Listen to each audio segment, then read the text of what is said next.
আমার কষ্টের কথা কই না এডু হইছে কাকা আমি মানুষের হাতে পাও ধরলাম বাসের মধ্যে উঠে পাও ধরে ভিক্ষা চাই সবাই দেয়, ভিক্ষা দেয়, ভালো মতো দেয়। একজন আজকে একটা সোবার মারছে খালি একটা মুরগি চাইছি দেখে কেন মারছে? একটা হুন্ডালে একটা সারে ভাই ওনাকে টাকা দিছে অনেক কষ্ট তোমার এখন আছে কে? মোটে বাপ নাই আছে ওই একটা মা ভাই ভালোবাসে তোমারে। ছেলেটি কাল সারাদিন আমাদের হৃদয়কে ব্যথিত করছিল।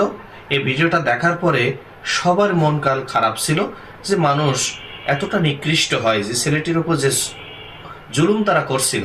তো যাই হোক, ছেলেটি যে একটি ফ্রড তা আজকে সকালে প্রমাণিত হলো।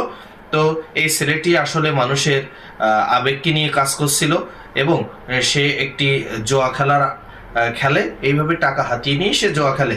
তো আসলে মানুষ চেনা অনেক দায় আমাদের এই সমাজে।